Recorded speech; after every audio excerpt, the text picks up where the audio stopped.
D'un côté, l'apprentissage et l'acquisition des bases du savoir lire, écrire et compter. De l'autre, les premières excursions dans l'esprit critique et la compréhension du monde. Peut-on faire démarrer la philosophie dès l'école élémentaire? Bienvenue sur Capsule Éducation, le podcast de l'AED décalé.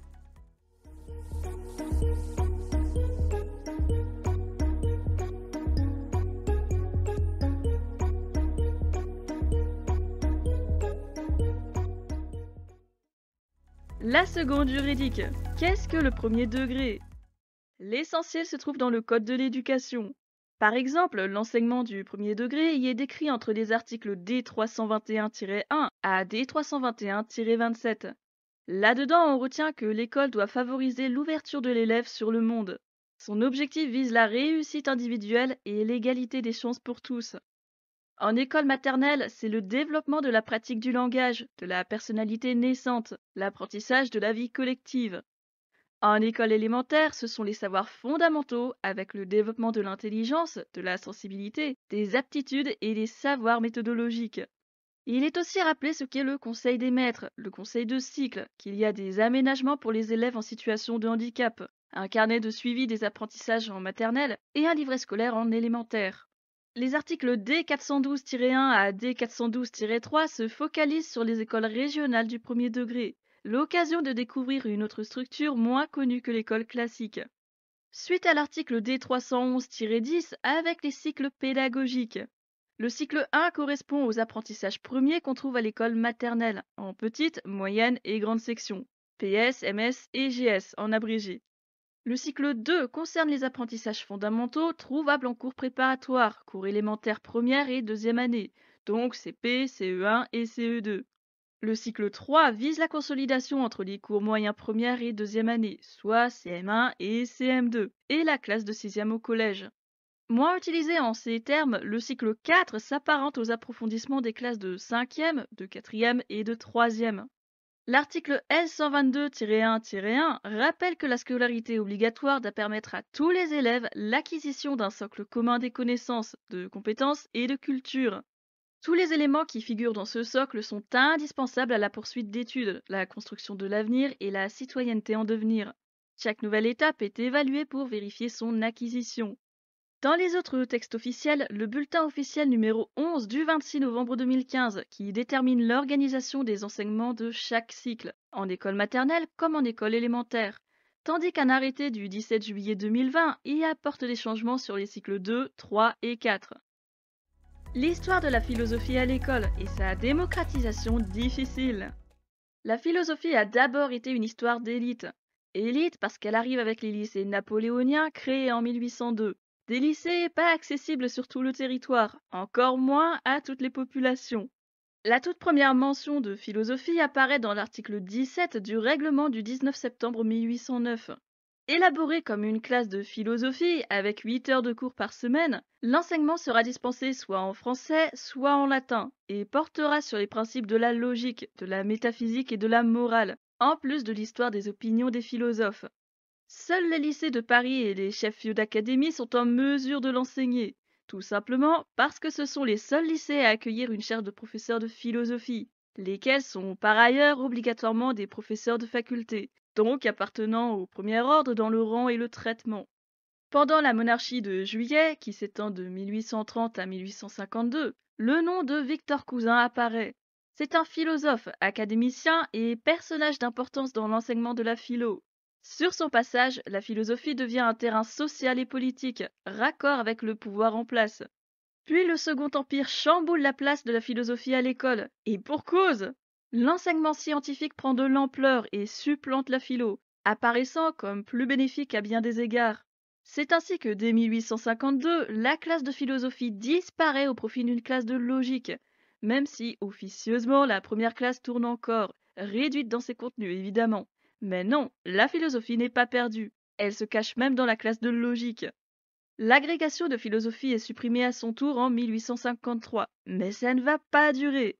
Le décret du 29 juin 1863 annonce que la classe de logique redevient la classe de philo et que l'agrégation est à nouveau ouverte. Le règlement du 28 novembre 1864 poursuit en introduisant la dissertation au bac. Attention, le plan thèse, antithèse, synthèse de nos jours n'apparaîtra que dans les années 1920, si ce n'est beaucoup plus tard. Très grand saut jusqu'en 1945 qui rétablit le programme de 1925, après de nombreux autres changements. Puis la massification scolaire du secondaire débute avec l'ouverture des études à toutes les populations. Désormais, la philosophie ne peut plus être un enseignement réservé à l'élite. Ainsi, en 1965, la classe de philosophie disparaît pour de bon au profit de la terminale A et B. S'y ajoute la création successive des trois voies encore en vigueur aujourd'hui, générale, technologique et professionnelle. La voie générale n'est plus seule gardienne de la philosophie, puisque la discipline s'ouvre à la voie technologique, avec une certaine réticence. Toutefois, jamais l'enseignement professionnel n'accueillera de cours de philosophie depuis sa création en 1985. 1973 amène une nouvelle réforme particulièrement mal accueillie. D'un programme traitant de questions et de problématiques d'auteurs, de philosophes, on passe à notre programme actuel, c'est-à-dire des notions à traiter sans ordre précis, sans s'attarder sur l'histoire des philosophes et leurs idées. La liste d'œuvres devient donc la liste d'auteurs, et c'est l'enseignant qui construit son corpus en fonction des auteurs présents. 1975 met le feu aux poudres quand René Haby, alors ministre de l'Éducation nationale, émet le projet fou de rendre la philosophie optionnelle en terminale et l'introduire dès la première. Autant dire que cette hérésie ne se fit point. D'ailleurs, tous les projets de réforme entre 1980 et 1990 se sont ratatinés face à de vives protestations. La fameuse querelle des programmes dure pendant près de 15 longues années, sans qu'il n'y ait jamais satisfaction unanime. Après un nouvel essai très critiqué en 2000, on s'accorde enfin sur le programme proposé en 2003. Dernier changement en date, 2018 et la réforme Blanquer. À ce jour, la philosophie est encore considérée comme le couronnement de la scolarité, une sorte de synthèse de tout ce qui aura pu être enseigné avant, d'où le fait qu'elle soit présente uniquement en terminale. Il existe des séances d'AP en seconde et première, souvent des initiations à la philo, même quelques ateliers au collège ou dans le premier degré. Mais le gros du travail a bien lieu en terminale, avec une démocratisation très difficile, si ce n'est instable. Une question de professeurs réticents, d'exigences revues à la baisse et de discipline qui perd ses origines. C'est évident que la philosophie n'a jamais été envisagée comme un enseignement accessible au premier degré. Pour autant, elle n'y est pas complètement absente, elle prend juste une forme différente. Cette ouverture trouve ses sources dans le programme de Matthew Lipman, un philosophe états-unien. Dans les années 60, cet homme et son associé Anne-Margaret Sharp échafaudent une nouvelle façon d'enseigner la philo aux enfants, à base de romans et d'histoires accessibles à chaque âge. Aujourd'hui, la méthode est présente dans 67 pays. En France, la philosophie pour enfants est portée par Michel Tozzi, un professeur émérite en sciences de l'éducation. Dès 1996, il implante durablement les ateliers de philo dans les écoles, en développant lui aussi une méthode considérée comme un succès. La philosophie sous toutes ses formes. Avant toute chose, y a-t-il une définition claire et accessible pour comprendre de quelle philosophie on parle? Le dictionnaire Larousse avance un ensemble de conceptions, de principes des êtres et des choses, de rôle de l'homme dans tous les aspects de la vie et de l'univers. On se parle d'un système d'idées, d'une doctrine, d'une manière de concevoir et d'interpréter le monde, voire de sagesse acquise avec l'expérience et les difficultés. Bah, c'est très vaste tout ça, surtout quand il faut l'enseigner à des élèves sur une seule année scolaire. Comment se construit l'enseignement de la philosophie dans le secondaire? En 1809, la classe de philosophie comportait 8 heures de cours hebdo. Ce n'est qu'en 2018, avec la réforme Blanquer et la destruction des filières, que cette tradition de 2 siècles prend fin. C'est 4 heures en général et 2 heures en technologique, alors qu'avant, les ES avaient 4 heures, les L 8 heures et les S 3 heures. Les technos, eux, restaient à 2 heures. L'objectif n'est pas de retracer toutes les étapes de l'histoire de la philosophie. En lien avec les autres disciplines, il s'agit de développer le sens de l'interrogation et de la vérité de l'élève, son aptitude à analyser par lui-même pour mieux appréhender la complexité de ce qui l'entoure. De bien grandes intentions joliment formulées et articulées autour de 3 perspectives censées être présentes dans les notions étudiées. Existence humaine et culture, morale et politique, connaissance, ce sont ces fameuses perspectives. 17 notions pour les élèves de voie générale. Art, bonheur, conscience, devoir, état, inconscient, justice, langage, liberté, nature, raison, religion, science, technique, temps, travail ou vérité. Une trentaine d'auteurs dans la liste, disséminés entre l'Antiquité, le Moyen Âge, la période moderne et la période contemporaine, parce qu'il y a au moins une œuvre à étudier, même s'il n'y a pas d'obligation à l'étudier en œuvre intégrale. Côté techno, ce sont les mêmes objectifs, avec cette fois-ci juste cette notion. Art, justice, liberté, nature, religion, technique et vérité. La liste d'auteurs concerne toujours les mêmes périodes, en moins long et moins étoffé. Et surtout, l'œuvre d'une étude n'a rien d'obligatoire, tant qu'il y a des études de texte quand même. Avec tout ça, est-ce qu'un écolier peut avoir accès à la philosophie malgré son jeune âge? Étant donné que l'enseignement n'est déjà pas facile à intégrer en terminale et que les résultats au bac démontrent une certaine difficulté à s'emparer de la discipline, il paraît évident que la façon d'amener la philo ne sera pas la même. C'est encore une histoire d'adaptation. Pas question de cours magistral ou de longs textes bien dodus et trop compliqués. Déjà qu'ils sont difficiles d'accès pour une partie des terminales. Alors des enfants? Non, là c'est bien une initiation qui est visée, pas un enseignement rigoureux avec notions et grands mots à l'appui. On a tendance à affirmer qu'un enfant ne saura pas comprendre ce qu'est la philo, parce qu'il est un être frêle en début de construction, donc pas encore formé à l'esprit critique, la capacité à analyser. De plus, il ne fait que commencer l'apprentissage du langage. Or, la philosophie est une discipline où le langage est remis en cause, en plus des idées. Tant de notions et de concepts, de doctrines différentes et d'interprétations. Et pourtant, à travers des témoignages d'enseignants et d'intervenants étalés ici et là, il apparaît que dans les échanges, les élèves du premier degré ont une ouverture d'esprit moins présente au lycée ou au collège. Il y a une énergie, une curiosité à comprendre, à écouter les autres, à imaginer. Ils s'intéressent à la matière, posent des questions avec ou sans lien, répondent avec des éléments qui surprennent parfois et qui peuvent même tomber juste. L'enfant n'a pas encore acquis certains modes de pensée ou mécanismes. Pas ou peu de discrimination, de la tolérance, de l'ouverture d'esprit et pas ou peu de conscience sur les limites de la réflexion. Quand ça vient, ça vient. Ce n'est pas nécessairement vrai ou faux. D'ailleurs, rien n'est vrai, rien n'est faux. C'est juste une idée sans conséquence. L'influence que peut avoir l'entourage immédiat ou plus éloigné n'est pas suffisamment développée. Une façon de préserver sa vision nature, sans préjugés. En bref, il arrive assez naïf. Naïf dans le sens où il a un regard neuf, n'a pas encore conscience des notions qui gouvernent le fameux monde des adultes. Pas de l'innocence, le mot est trop fort et ne le correspond pas forcément non plus. On sait bien que certains enfants ne le sont pas dans leur comportement, que l'influence varie. Et ce n'est pas à généraliser, toujours. Et le fait de ne pas avoir conscience de concepts et de notions, finalement, c'est peut-être la meilleure façon d'entrer dans l'initiation à la philosophie. Les élèves n'ont pas encore la maîtrise complète du langage, de la méthodologie, et il faudra bien des années avant qu'ils en aient l'usage. Mais justement, la philosophie a dans ses vertus cette capacité à améliorer l'expression et approfondir la pensée, ouvrir à d'autres horizons et interprétations. Seule véritable condition, une adaptation au niveau de chaque classe, avec des reformulations et une forme d'initiation facile d'accès, qui prend appui sur des histoires et des textes, des images. Côté philo, atelier, débat, visite culturelle, histoire des philosophes avec graphiques simples à mémoriser, tout y passe pour introduire des mots, une méthodologie réutilisable dans le reste de la scolarité, un sens du dialogue et de l'écoute, avec ou sans hiérarchie des notions. Quelques exemples. Pratiquer la philosophie au primaire, un ouvrage de Mathieu Gagnon et Evelyne Maillot-Paquette aux éditions Pirouette. Atelier de philosophie à partir d'albums de jeunesse, un ouvrage d'Edwige Chérouté aux éditions Hachette. On trouve aussi deux séries adaptées aux élèves, à savoir Philo-Fable et Piccolo-Philo, toutes deux écrites par Michel Piquemal aux éditions Albin Michel. Certains éditeurs en font même leur spécialité, à l'image des éditions Erasme en Belgique, pour s'éveiller à la philo avec des petits livres et un guide pour l'enseignant, ou la collection Goûter Philo chez les éditions Milan. Ou pourquoi pas les petits Platons, un éditeur de livres de philo pour les enfants, avec différentes collections adaptées à chaque cycle. Pour compléter, deux autres supports s'immiscent dans ces échanges avec les élèves. Ce n'est qu'un début, documentaire de 2010 qu'on doit à Jean-Pierre Pozzi et Pierre Barougier, avec des ateliers philo pendant 2 ans dans une école maternelle parisienne.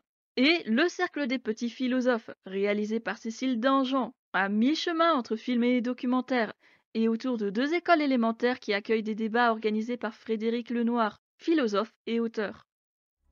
L'esprit critique et la philo, quels intérêts aujourd'hui? Un contexte à poser d'abord. La dernière décennie en particulier est celle de l'instantané, des réseaux sociaux et du peu de limites qu'ils offrent.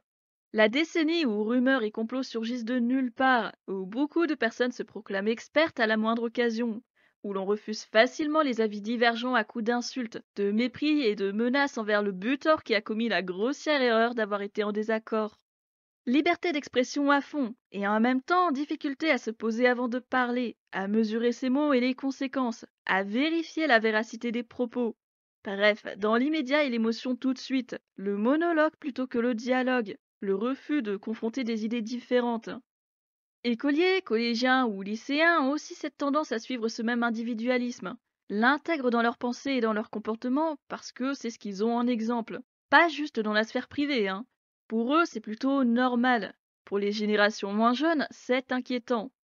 Harcèlement scolaire, manque de limites et de repères, irrespect envers les autres et soi-même, culture du moi j'ai raison et toi tu as tort, disons que le vivre ensemble en prend un sacré coup et que ça impacte les relations entre élèves et les relations avec les personnels, forcément.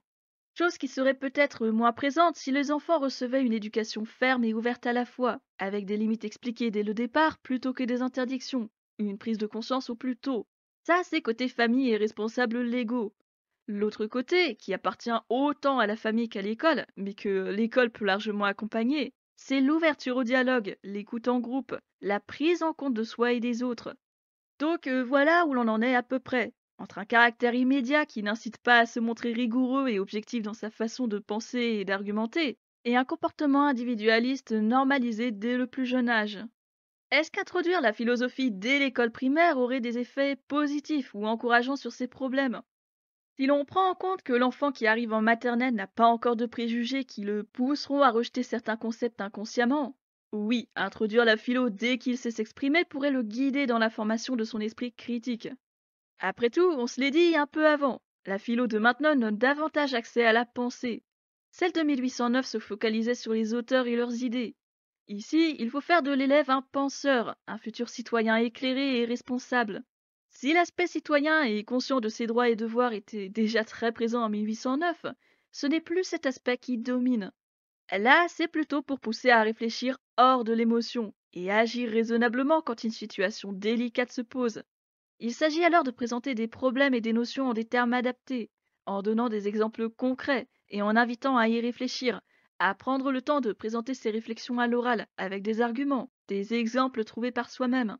En gros, passer de l'abstrait de la philo au concret de l'expérience. Les élèves de terminale se retrouvent face à cette discipline qui change considérablement du reste de la scolarité. Cours magistral qui tient de l'abstrait, et quand on arrive devant la copie, il n'y a pas d'exigence sur le cours, dans le sens où il ne suffit pas de recracher le cours mot pour mot. C'est une réflexion qui doit émerger, en prenant appui sur un thème qui doit devenir une problématique, puis un panel d'arguments. Ça n'existe pas des masses en dehors de la philo. Le lien avec le sujet. Disons que quand la discipline la moins concrète apparaît en toute fin de parcours, sans introduction ou initiation nulle part avant, c'est quand même plus embêtant à cerner, à comprendre en quoi c'est utile de savoir penser, de s'épancher sur une copie pendant des heures. Alors que si la philo est introduite dès l'école élémentaire, voire dès la maternelle, hein, la discipline devient plus concrète, plus simple à s'approprier. Quand on arrive en terminale, on connaît déjà les bases. On s'est déjà fait une petite culture philosophique, une culture tout court.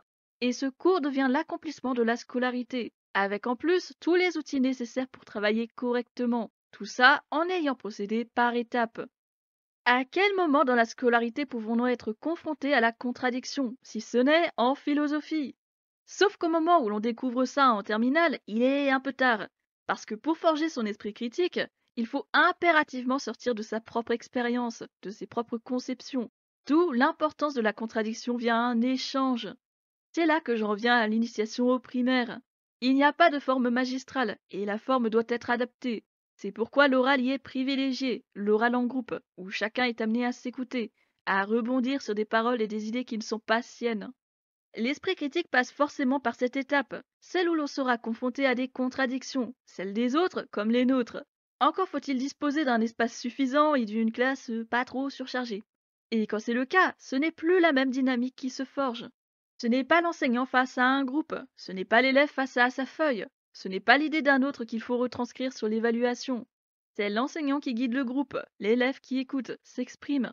Ce sont les interactions du débat qui amènent doucement à l'esprit critique, le questionnement par la parole des autres.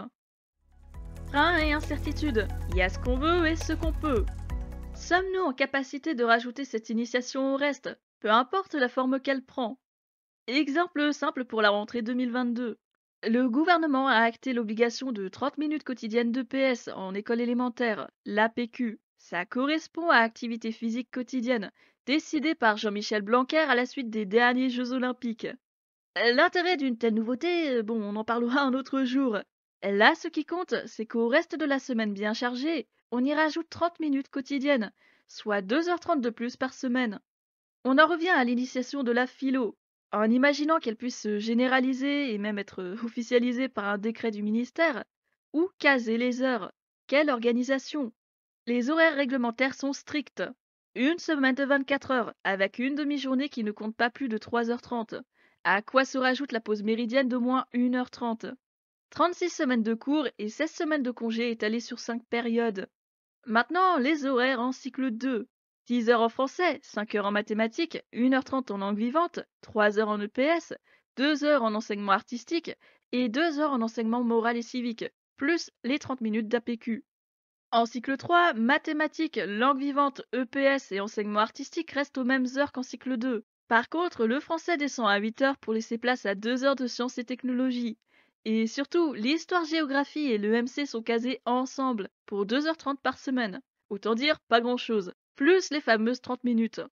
Où placer l'initiation à la philosophie si celle-ci devait se généraliser dans les écoles? Étant donné que ces heures ne sont que de la théorie et que dans les faits c'est difficile de suivre tout un programme vu sa lourdeur, les professeurs des écoles ne peuvent pas aller sur tous les fronts et rajouter d'autres temps, à moins de faire l'impasse ailleurs. Ah ah, oui, mais quoi alors? Si on rajoute un truc, faut faire de la place en supprimant un autre truc. Toujours le même dilemme, que ce soit dans le primaire ou le secondaire, et on y est de plus en plus confronté. Est-ce que la philosophie ne serait pas liée à d'autres disciplines? Est-ce que ça ne serait pas un enseignement transdisciplinaire, comme dirait l'autre? Dans le secondaire, la philo s'imbrique à l'histoire géo, au SVT aussi en un sens, et peut-être encore plus avec l'EMC, parce qu'il n'y a pas que la partie civique là-dedans, il y a aussi la partie morale. Morale qu'on retrouve dans la philosophie actuelle avec les notions. Qu'est-ce que l'EMC en école élémentaire? EduScol est clair sur le sujet. Qu'il s'agisse du cycle 2 ou du cycle 3, il est question d'acquisition d'une culture morale et civique et d'un esprit critique. De quoi amener les élèves à prendre conscience de leurs responsabilités dans tous les aspects de leur vie. Il y a aussi l'acquisition et l'appropriation des valeurs de la République, lesquelles sont, waouh, présentes en philo également. De grands mots accompagnent tout ça. Sensibilité, conscience morale, émotions et sentiments, règles et droits, jugement, engagement, autonomie et coopération. Sans compter le cycle 2 qui regroupe l'EMC et questionner le monde. Un élément qui transmet les connaissances pour décrire et comprendre le monde, veut développer la capacité à raisonner et contribuer à la formation citoyenne. Franchement, en parcourant EduScol et les programmes, l'EMC paraît la candidate idéale pour initier à la philosophie. Pas besoin de cours magistral, de grands mots ou de textes pointus. Tous les concepts sont déjà là, ceux qu'il est nécessaire d'intégrer en premier en tout cas. Les notions de philo sont présentes. Les professeurs des écoles ont leur programme. Pourquoi rajouter un autre temps estampillé atelier philo ou goûter philo ou autre? Ah, bah la réponse est dans la question en fait. L'EMC est un cours, l'atelier ou le goûter est un temps plus libre, moins formel. En EMC, il y a des débats, des temps d'échange. On l'a d'ailleurs déjà abordé dans l'épisode 19 de la saison 1, avec le règlement intérieur du premier degré. Mais quand même, un débat, ça offre plus de mouvement, ne serait-ce que sur la façon de dérouler l'heure. Ce n'est pas l'enseignant face au groupe, c'est chaque personne dans le groupe, avec l'enseignant comme guide ou arbitre. Bon, après, c'est 2 heures entre l'EMC et questionner le monde en cycle 2. Le cycle 3, c'est 2h30 à partager entre histoire, géographie et EMC. Clairement, on va pas aller loin. On a parlé de l'intérêt de découvrir la philo plus tôt pour développer son esprit critique, on a parlé de l'élève, mais il manque un élément essentiel sans qui rien ne peut se faire. Le professeur des écoles et sa place dans l'initiation à la philo. En 1809, tous ceux qui enseignaient la philo étaient profs des facultés. Aujourd'hui, il y a un CAPES philo, une agrégation philo, des professeurs du secondaire et du supérieur, mais rien dans le primaire. Si la philo s'est ouverte à la voie technologique et avec réticence, imagine les réactions si elle devient l'un des autres jalons du premier degré. Outre le fait que ça retirerait l'esprit discipline noble qui ne se dévoile qu'en toute fin de scolarité, il faut aussi savoir enseigner la philo, hein. Pas l'enseigner comme en terminale, adaptation oblige. mais initier, donner le goût et savoir équilibrer. Qui peut prendre en charge cette initiation? Intervenants extérieurs, comme c'est le cas actuellement. Ils ne connaissent pas forcément la dynamique de classe. Ce n'est pas si dérangeant pour le coup, puisque ce n'est pas un cours en soi. Mais si la philo devait entrer dans le programme de l'école élémentaire, ça serait aux professeurs des écoles de prendre en charge ce temps. Celui qui a déjà bien assez à faire et qui peine à finir son programme, exactement comme dans le secondaire, surtout avec des classes surchargées. Bref, qui? Un prof de philo formé pour le secondaire, et en plus pas rémunéré pour son travail supplémentaire? Un PE pas formé à la philo, rémunéré ou non selon le format choisi par le gouvernement? Tout comme être professeur des écoles ne s'invente pas, savoir diriger ou guider un débat philosophique ne vient pas de nulle part non plus. Il y a des méthodes et des points d'attention à mettre en œuvre. Si l'objectif est de former petit à petit l'esprit critique, ça passe par un dialogue. Mais un dialogue dans un groupe, ça ne se fait pas sur le coup. Chacun doit pouvoir participer dans de bonnes conditions. Le PE devra donc être formé pour prendre en charge une nouvelle discipline, même si celle-ci a des airs d'EMC. Là-dessus, une enseignante a écrit un témoignage publié aux éditions L'Harmattan. Très intéressant pour voir l'envers du décor. La référence La philo à l'école primaire par Alexandra Ibanez. Vu la difficulté de démocratiser la philo rien que dans le secondaire, le fait de la refuser aux élèves de voie pro et d'en faire un mini-cours en techno, le fait que jamais la discipline n'a été envisagée dans le programme du primaire depuis le début de son histoire, est-ce qu'on peut sincèrement espérer ou même imaginer la voir s'installer dans les années à venir? Si tel est le cas, qui en portera les revers, les responsabilités? La débutée, d'accord, mais où? En maternelle, là où l'apprentissage du vivre ensemble commence tout juste, ou en élémentaire quand le langage est supposément acquis? L'hôtesse en parle encore et encore, d'une discipline à développer progressivement. Pour le coup, c'est très loin pour moi l'école primaire, à tel point que je ne me souviens pas avoir traité de notions qui se rapprochent de la philo. Développement durable, harcèlement scolaire, décrochage ou phobie, tout ça n'existait pas encore en ces termes. Et il n'y avait pas autant de comportements intolérables en milieu scolaire, à noter aussi. C'était pas la joie non plus, hein. Perso, j'aurais bien aimé que les autres élèves prennent conscience du mal qu'ils me faisaient. Mais bon, on refait pas le passé. Et surtout, est-ce que la philo fait forcément prendre conscience du comportement? Pas sûr, et peut-être à développer un autre jour. En tout cas, je n'ai pas eu d'initiation à la philosophie, pas de débat ou d'atelier. On a étudié les fables de La Fontaine sur mon année de CM2. Bonne façon de découvrir la morale qui s'y cachait à chaque fois, mais ce n'était qu'une étude d'en surface. L'objectif, c'était plutôt d'en faire un spectacle à la kermesse. Est-ce que la philo devrait faire sa grande rentrée en primaire? J'ai fait L au lycée, paix à l'âme de cette belle filière au passage. Et mis à part la paix découverte en seconde, je n'ai jamais touché à la philo jusqu'en terminale. En tout cas, pas par la voie scolaire. 8 heures par semaine, avec un enseignant qui a pu privilégier le cours oral et la prise de notes avec débat plutôt que le grattage interminable.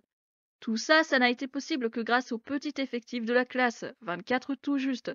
Forcément, ça laisse plus de possibilités. Et là où je me dis que j'aurais vraiment aimé débuter plus tôt, c'est que le prof l'a dit lui-même. En philosophie, on ne reste pas cantonné à une notion. On fait des allers-retours et tout s'imbrique, tout se contredit. Ça ne m'a pas dépaysé plus que ça, parce que j'aime ce côté hors du linéaire. Mais dès qu'il s'agissait des études de texte, je me rendais aussi compte à quel point je n'avais pas les outils. J'étais en L, donc en principe, j'avais de quoi décortiquer un texte. Mais s'approprier une idée pour la comprendre et la reformuler dans une copie, ce n'est pas aisé, ou pour la développer non plus d'ailleurs. Et en fait, jamais on ne nous a appris à le faire. Reprendre des chiffres ou un contexte, oui. Reprendre le soi-disant message de l'auteur, oui. L'interpréter, ouais aussi. Mais pas reprendre une idée, pas la faire sienne. Le fait de démarrer une matière aussi importante dans le coefficient alors que le bac arrive, je ne trouve pas ça pertinent du tout. En un rien de temps, il faut être capable de comprendre à quoi ce cours va servir, qu'est-ce qui se cache derrière la philosophie, quels sont les grands auteurs et leurs idées, même si au final on y passe assez peu de temps dans le cours. Il faut trouver une méthodologie, se l'approprier et savoir approfondir la copie, les arguments. Ça, aucune autre matière ne le demande. Il y a une méthodo, des leçons à apprendre et à recracher selon la matière, mais pas autant de réflexions à mener, de soi à donner.